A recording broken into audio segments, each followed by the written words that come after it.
ETF index mutual funds నేర్చుకుని stock మార్కెట్లో రాణించాలనుకుంటున్నారా? వెంటనే ఈ నెంబర్కి కాల్ చేయండి. నమస్తే రజిత గారు. నమస్తే జయ. శత్రువులు ప్రతి చోట ప్రతి ఒక్కరికి ఉంటారు. కొంతమంది డైరెక్ట్గా కనిపిస్తారు, కొంతమంది ఇండైరెక్ట్గా ఉంటారు. కానీ చెప్తారు చూడండి, డైరెక్ట్గా కనిపించే శత్రువుతో పోరాడొచ్చట.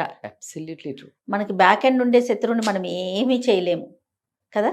100% చాలా డేంజర్. పొడిచే వాళ్ళను గుర్తించలేకపోతాం.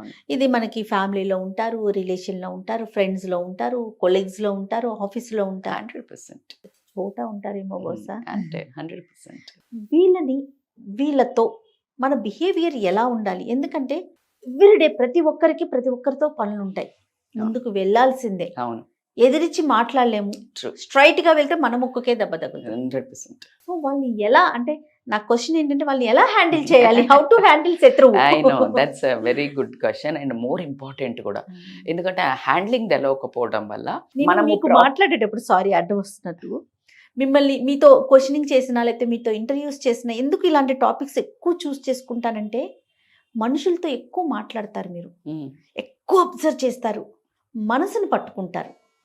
సో దాంతో ఫీలింగ్స్ కానీ ఎమోషన్స్ కానీ ప్రతి ఒక్కరిని ఏదంటారు చూసారా, కాచి వడిపోస్తారని.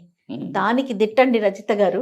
ఎవరి గురించైనా ఎలాంటి ఐడియా కావాలన్నా ఒక్క మాట చెప్తే చాలు. ఎలా మాకు కూడా పర్సనల్గా ఎన్ని మంచి సలహాలంటే సూపర్. Thank you. అది మంచి స్పీకర్, మీరు వెరీ గుడ్ స్పీకర్.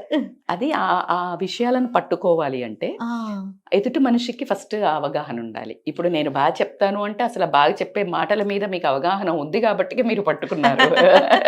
దీనికి ఆల్రెడీ ఎంతమందికి తెలిసిన స్టోరీ అయినా నేను దాంతో స్టార్ట్ చేస్తాను. ఫర్ ఎగ్జాంపుల్, ఒక రాయి అక్కడ పడి ఉంది. అక్కడ పడి ఉంటే ఒక అతను వెళ్ళాడు, కుక్క ఉంది, ఒక బిచ్చగాడు ఉన్నాడు, తర్వాత ఒక డైమండ్ మర్చెంట్ ఉన్నాడు. సో అక్కడ ఒక రాయి ఉంది కదా. సో బిచ్చగాడు ఏం చేస్తాడంటే, కుక్క వస్తుంటుంది. కుక్క వస్తుంటే ఏం చేస్తాడంటే, బిచ్చగాడు తీసి ఆ రాయిని ఎదురుగుంటుంది తీసేసి దాన్ని కుక్కను కొడతాడు. ఆ కుక్క దగ్గరికి వెళ్ళి పడుతుంది. జనరల్గా బాల్ అయితే అది పట్టుకొని పోద్ది కదా, అది దాన్ని ఏంటో అనుకొని చూస్తుంది, దానికి ఏమైనా ఫుడ్ వేసాడా చూస్తుంది. చూసి అని చెప్పేసి అది కూడా ఇట్లా దాని కాళ్ళతో ఇట్లా తంతుంది. ఆ పక్కనే ఒక కారు స్టాప్ చేసుకుని ఒక పెద్ద మనిషి ఉంటాడు సైట్ లాగా, అతను చూస్తాడు, వెంటనే తీసేసుకుంటే బిచ్చగాడు ఈడేంటి నాకంట బిచ్చగాడులా ఉన్నాడే అని అనుకుంటాడు మనసులో. కానీ అతన్ని తీసుకెళ్ళి ఏం చేస్తాడు, ఇమ్మీడియట్గా డైమండ్ షేప్ దానికి వెళ్ళేసి దాన్ని పాలిష్ పట్టి అది చేస్తే అది కొన్ని కోట్ల విలువ చేసే డైమండ్. సో ఆ విలువ ఎవరికి తెలియాలి, అది రాయనా అది రప్పన అనేది దానికి తెలియాలి. సో అందుకని కమింగ్ టు ద పాయింట్, అందుకే మన విలువ. ఇప్పుడు శత్రువులు ఉన్నారు, వాళ్ళని ఎలా డీల్ చేయాలి అంటే అక్కడే నీ సమయస్ఫూర్తి వస్తుంది. ఆ శత్రువు ఎప్పుడు కానీ నీతో మాట్లాడేటప్పుడు ఒకవేళ వచ్చి మాట్లాడుతున్నాడంటే వాడు వచ్చి మాట్లాడేదే గొడవ పెట్టుకోవడానికి అనేది ఒక క్లారిటీ ఉంటుంది నీకు. శత్రువు అంటే ఆల్వేజ్ నిన్ను ఏదో రకంగా కిందకు గుంజడానికో, నిన్ను ఎలాగోలా గేలి చేయడానికో, అవమానపరచడానికో, లేదా నిన్ను ప్రాబ్లంలో ఇరికించడానికో, వాడి ఈగో సాటిస్ఫై చేసుకోవడానికో ఏదో ఒకటి ఉంటుంది, ఎజెండా పెట్టుకొని వస్తారబ్బా డెఫినెట్గా. అప్పుడు నువ్వు చాలా సైలెంట్గా ఉండాలి. లేదు అట్లా ఎట్లుంటారు మేడం, వాడికి అంతే మరి, అసలు వచ్చేదే పర్పస్ అది. నువ్వు అది వేస్ట్ కదా, నువ్వు కయ్యానికి కాలు దూతే అక్కడ ఏమవుతుంది, వాళ్ళ గోల్ విన్ అవుతుంది. నీకు ఒక రాంగ్ షాట్ కొడితే నిన్ను ఫౌల్ చేస్తాను, ఒక అటువైపు నుంచి ఒక కావాలని టాక్టికల్గా ప్లే చేస్తారు కొంతమంది. వాళ్ళని పిచ్చి ప్లేయర్స్ అంటారు. అంటే లైక్ వాళ్ళు ఒకలాంటి స్కామ్ ప్లేయర్గా చేస్తారు. దాన్ని ఆ ప్లే చేసినప్పుడు నువ్వు దాంట్లో ఇరుక్కోకుండా స్మార్ట్గా అది అవుట్ పోతుంది నువ్వు వదిలేస్తే.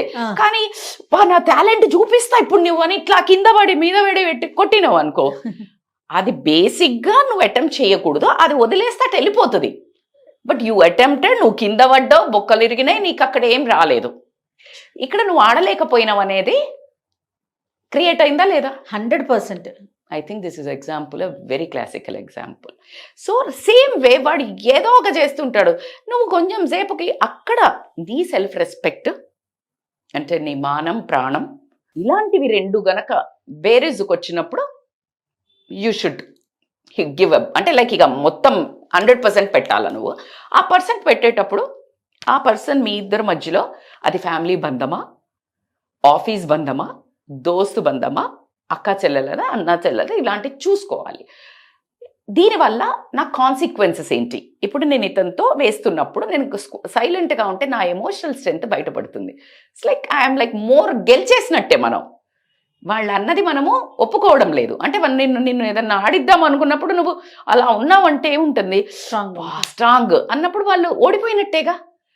అది నువ్వు గట్టిగా అరిచి నువ్వు గొడవ పెట్టుకున్నావంటే వాళ్ళకి తెలుసు ఆల్రెడీ, ఎందుకంటే వాళ్ళు రచించిన స్క్రిప్ట్ అది, నువ్వు ఆడుతున్నావు. వాళ్ళ స్క్రిప్ట్కు నువ్వు ఆడావు అంటే నువ్వు యువర్ అ లూజర్. నీ స్క్రిప్ట్ ఉండాలి. అంటే ఒక మాట, ఇప్పుడు వాళ్ళు మనల్ని ఒక మాట అంటారు, వెంటనే మనం ఒక మాట అంటే కానీ తృప్తి అనిపించదు. అది ఒక ఫీల్ ప్రాక్టీస్ చేయాలి. అది వి షుడ్ ప్రాక్టీస్.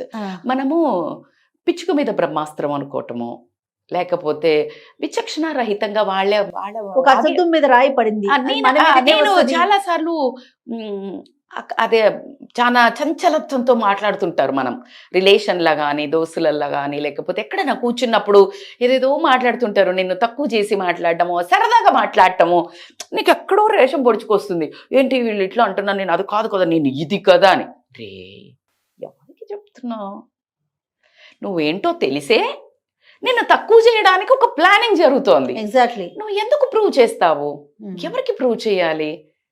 అవునా కాదా? 100%. అది నా ఉద్దేశంలో ఏంటంటే, అంటే వేస్ట్ అది మనకు. అయితే ఇందాక మీరు అన్నట్టు పిచ్చుకు మీద బ్రహ్మాస్త్రం. So I prefer silent. Emotional strength చూపించండి, వదిలేండి. రెండోది నాన్ కంట్రోలబుల్. శత్రువు ఇప్పుడు తన టాలెంట్ మన మీద చూపించడానికి వస్తున్నారు. మీరు అన్నట్టుగా సైలెంట్ గా ఊరుకుంటే వాడు ఏం చేయలేక పక్క నుంచి వెళ్ళిపోతాడు. అవును. కానీ మనం ఓకే వీళ్ళు చాలా స్ట్రాంగ్, వీళ్ళ దగ్గరికి వెళ్ళకూడదన్న థాట్ వాడికి ఎప్పుడు వస్తుంది? టైం పడుతుంది. ఒక్కొక్కడు తెలివిలేని వెదవవాడికి ఇంకా అసలు మూర్ఖుడు అంటే మూర్ఖురాలో ఎనిబడి బట్ అది ఏ పనిగా అంటే ఇప్పటికి పని చెయ్యదు. పిచ్చోడికి ఏమైనా పని చేస్తుందా? ఇప్పుడు నువ్వు ఎన్నిసార్లు అలా చెయ్యొద్దు. ఇప్పుడు కొంతమంది ఇట్లా బట్టలు చింపేసుకుంటారు, అట్లా అంతా చేస్తారు. అది రాంగ్. నువ్వు చెప్తావు, వింటాడా? 2 సార్లు చెప్తావు, 3 సార్లు చెప్తావు, మంచిగా చెప్తావు, ఎన్నిసార్లు చెప్తావు, వినడు. ఎందుకంటే ఇంక వాడికి రోగం నయం అవ్వని రోగం ఉంది. అది వాడి ప్రాబ్లం. నువ్వు ఇదే పని ఎంతమందిని మదరింగ్ చేస్తావు? ఎంతమందిని నువ్వు నేర్పించుకుంటూ పోతావు? నీ పని ఏంటి? నీ గోల్ ఏంటి? What's your goal? నీ గోల్కి అడ్డం పడుతున్నాడా? Then treat. Sit and confront. అరే కూర్చొని మాట్లాడండి. అరే చూడమా, ఐ థింక్ నీకు నాతో కొంచెం ఏదో ప్రాబ్లం ఉన్నట్టు అర్థమవుతుంది. బెటర్ నా వేలకు రాకు అంటే అది వదిలించుకునేది. అసలు వాళ్ళు మన గోల్లో మనలో కనిపించరు అంటే రిలేషన్ కట్, డివోర్స్ అంతే. Friend waste. ఇప్పుడు దోస్తు ఉన్నారు, నీకు పనికి రావడం కంటే ఎక్కువ నిన్ను కిందికి గుంజుతున్నారు, నిన్ను హర్ట్ చేస్తున్నారు. Immediately disconnect, immediately declutter. 3 declutter చేయాలబ్బా. ఫిజికల్గా డీక్లటర్, లోపల చెత్త చెదారం వేయటం బంద్ చేయాలి. మెంటల్ డీక్లటర్, ఇట్లాంటి టాక్సిక్ రిలేషన్షిప్స్ని కట్ డౌన్ చేయాలి. నీ social declutter, emails, WhatsApp messages, ఎవరెవరు నాన్ సెన్స్ ఊరికే పంపిస్తారు, దానికి నువ్వు టైం పాస్ మెసేజెస్ చేయడానికి ఎంత టైం వెయిట్ చేస్తావు? This is a very very important point you should understand. So ఈ శత్రువులు అనే వాళ్ళను నువ్వు కంట్రోల్ చేయగలుగుతావా లేదా? నీ ఫ్యామిలీ మెంబర్స్ అయితే ఫస్ట్ ఆన్సర్ మీకు. ఫ్యామిలీ మెంబర్స్లో తప్పదు, జీవించాలి. కానీ ఇందాకే చెప్పాం, మాన ప్రాణాల మీదకి వచ్చినప్పుడు అది ఎవరైనా ఒకటే, అంతా ఒకటే, బేర్ చేయొద్దు. సో అది కాబట్టి నువ్వు వాళ్ళని డీల్ చేసే విధానాన్ని ఆలోచించుకోండి. లేదు ఇట్లాగే పిచ్చి పిచ్చిగా అరుస్తారు, వాళ్ళ మీనింగ్ అది కాదు, ఏదో వాగుతుంటారు అని అనుకుంటే గనక వాళ్ళతో కమ్యూనికేషన్ తగ్గించండి. అంటే ఇప్పుడు రోజులో ఒక 10 సార్లు కలిసేది ఉంటే తప్పనిసరి పరిస్థితుల్లో 2 సార్లు కలవండి. ఆ టైంలో 10 నిమిషాలు కలిస్తే 1 నిమిషం కలవండి. You will avoid. అండ్ వాళ్ళు ఏదైనా మాట్లాడినప్పుడు నువ్వు ఆన్సర్ చేయటం బంద్ చేయండి. ఓకే. ఇప్పుడు నేను మిమ్మల్ని అనగానే నేను అది కాదు అట్లా ఇట్లా ఎందుకు, అదే ఇందాక నేను అడిగిన క్వశ్చన్, ఎందుకు ఆన్సర్ చేస్తున్నావు? వాళ్ళకి తెలిసే అడుగుతున్నారు. ఇప్పుడు నీ గురించి తెలియని వాళ్ళకంటే చెప్పొచ్చు, తెలిసిన వాళ్ళు మళ్ళీ మళ్ళీ అడిగితే నువ్వు you are wasting time. Just avoid. నాకు ఇలాగే వస్తుంది, అయ్యో నేను చేయలేకపోతున్నాను, సారీ. అది కూడా స్మార్ట్ గా ఇంతే. ఎందుకు అంటే ఎప్పుడు కానీ గుర్తుపెట్టుకోండి, మీ సారీ అంటే కాంకర్ చేయాలి ఆ రిలేషన్ని కానీ, ఆ ఒక అక్కడున్న వాతావరణాన్ని కానీ అన్నప్పుడు ఖచ్చితంగా నువ్వు కొంచెం తగ్గాల్సిందే. సమయస్ఫూర్తి. అరే పవన్ కళ్యాణ్ గారు చెప్పారు కదా, ఎక్కడ తగ్గాలో ఎక్కడ నగ్గాలో తెలిసిన వాడే జీవితంలో ముందుకు పోతాడు. So that is the truth. ఎక్కడ నెగ్గాలో కాదు, ఎక్కడ తగ్గాలో తెలిసిన 100% ఎక్కడ నెగ్గాలి, కొన్ని చోట్ల నెగ్గాలి. ఇప్పుడు అదే అబ్యూజివ్ రిలేషన్షిప్ ఉంది, Definitely ఫిజికల్ గా. ఉంది, అక్కడ నెగ్గాల్సిందే. లేదు కొన్ని చోట్ల ఉంటుంది, కొన్ని చోట్ల ఏదో నోటి దులపిచ్చి తగ్గేస్తే పోలా. అత్త మామ ఉన్నారు, వాళ్ళకి తెలియదు, లేకపోతే ఏదో కొంచెం చాలా హర్ట్ఫుల్ మాటలు అంటారు, చాలా ఇబ్బంది అవుతుంది. కానీ హస్బెండ్ ఫ్యామిలీ, మన అమ్మ నాన్న కూడా సమ్ టైమ్స్ కొంతమంది అమ్మ నాన్నలు కూడా నోటి దుల ఉంటుంది, చాలా అవును. హర్ట్ చేస్తారు. భరించావు కదా, పిల్లని కూడా తక్కువ ఉండు, ఎక్కువ చెయ్యి, తక్కువ ఉండు టైం, ఎక్కువ చెయ్యి, నువ్వు చేయగలిగినంత చెయ్యి, మంచివి చెయ్యి, రెస్పాన్సిబిలిటీ చెయ్యి, తీసుకోకు. కానీ అదర్వైజ్ వాళ్ళు ఎంత పెద్ద శత్రువులు అనిపిస్తుంది అంటే మీ జీవితంలో మీ ఆయనకి నీకు మొత్తం రిలేషనే చెడిపోయేంత వస్తుంది. నీ జీవితాన్ని కొంతమంది అత్తగారు వాళ్ళు సతాయిస్తున్నారని సూసైడ్ చేసుకున్న వాళ్ళు ఉన్నారు. అవును. సో అక్కడ దాకా వెళ్ళకండి. నీ లైఫ్లో నీకు ఊపిరి ఉన్నది, నీకు జీవితం ఇచ్చాడు దేవుడు అంటే నువ్వు ఈ భూమి మీద ఏమో చేయడానికి వచ్చావు, 100% ఫర్ ష్యూర్. ఆ పర్పస్ కనుక్కో. అందుకే చాలా మంది చెప్తారు ఈ శత్రువులు ఏంట్రా బాబు, శత్రువులు ఎక్కర్లేరు. మీరు ఫస్ట్ డైలాగ్ కొట్టారు, ఎదుటిగా తెలిసిన శత్రువు కంటే తెలియని శత్రువు డేంజర్. శకుని ఏంటి, వీళ్ళందరినీ చంపడానికి శకుని మెయిన్ అసలు మహాభారతం జరగడానికి. ఆయనకి వీళ్లతో ప్రాబ్లం, కౌరవులతో. అందుకే పాచిక ఇదంతా చేశాడు. సో ఎవరు శత్రువు, ఈయన శత్రువు. అది ముఖ్యంగా అది మీరు ఆలోచించాలి. సో నువ్వు చేసేది నీ కాన్షియస్. అరే శకుని చేసిండు, లేకపోతే నేనైతే ఆడక్కపోదును. నీ యాక్షన్స్కి నీ కాన్సిక్వెన్సెస్ ఏంటి అని నువ్వు ఆలోచించుకొని నువ్వు రెస్పాన్సిబిలిటీ తీసుకోవాలి. శత్రువు ఇట్లా చేసిండు, శత్రువులు ఉంటారమ్మా. శత్రువులు ఉన్నారు కాబట్టికనే రావణుడు ఉన్నాడు, కాబట్టికే రాముడు మహానుభావుడు అయిండు. శూర్పణఖ ఉన్నది కాబట్టికనే రాముడు ప్రేమ సీత మీద తెలిసింది. ద్రౌపదికి కృష్ణుడు అన్న అనేది తెలిసింది, భక్తి తెలిసింది. ఎలాగా ఇలాంటి దౌర్భాగ్యులు ఉండి చీర లాగడం చేయడం బట్టే కృష్ణుడు అంతలా ఇయ్యగలుగుతాడు అని తెలిసింది. ఎక్కడైనా శత్రువు ఉన్నాడు అంటే నీ స్ట్రెంగ్త్, నీ ఎమోషనల్ స్ట్రెంగ్త్, నీ హ్యాండ్లింగ్, నీకేదో తెలియాలి, నువ్వేదో చెప్పాలి. వాళ్ళకు కూడా ఎడమకాలు చప్పు దెబ్బ తీసినట్టు నీ యాక్షన్ తక్కువ ఉండడం వల్లనే తగులుతుంది. మాటతో తగిలేది చాలా తక్కువ, నీ సైలెన్స్తో తగ్గేది వాళ్ళకు విపరీతంగా మారుమోగుతుంది. అది నీకు కనిపించదు. కాబట్టి ఎనీవేస్ శత్రువులను ఎప్పుడు డీల్ చేయాలన్నా వాళ్ళు గొడవ పెట్టుకోవడానికి వచ్చినప్పుడు మనం ఆర్గ్యూ చేయకూడదు. వాళ్ళు ఇల్లాజికల్గా వాదిస్తున్నప్పుడు మనం ఆర్గ్యూ చేయకూడదు. వాళ్ళు ఏదో ఒక ఎజెండా పెట్టుకొని వచ్చారు అని మనకు అర్థమైనప్పుడు స్మార్ట్గా ఇంకేదో చేసేసి ఏదో కాఫీ తప్పని రిలేషన్స్ అయినప్పుడు ఇగ్నోర్ చేసేసి వాళ్ళని ఇంకొక ట్రాప్లోకి మంచిగా తీసుకొచ్చుకొని తప్పని వాటికి you need to really smart play. తప్పించుకునే వాటికి shoot out, just shoot out. తప్పని ఉంటాయి కదా, ఫ్యామిలీవి, చుట్టాలవి, ఫ్రెండ్స్వి, కొన్ని మరి దిల్కే పాస్ ఉన్నాయి. సో వాళ్ళది టైం తక్కువ ఉన్నంతసేపు జస్ట్ హ్యాపీగా ఉండాలి. ఇంటెన్స్ అవుతుంది అనగానే అవుట్ ఫ్రమ్ ద సీన్. ఎప్పుడు బయటపడాలో కూడా తెలియాలి కన్వర్సేషన్ నుంచి. మనుషుల్ని మనసుల్ని పూర్తిగా చదివేసి పిండేసి, ఎందుకంటే నెంబర్ ఆఫ్ పర్సన్స్ ని, నెంబర్ ఆఫ్ షోస్ కూడా చేస్తారు కదా మీరు యాజ్ ఎ మోటివేషనల్ స్పీకర్ గా. లైఫ్ కోచ్ కదా, మామూలు కోచ్లకి లైఫ్ కోచ్లకి డిఫరెన్స్ ఏంటి ఈ సందర్భంగా?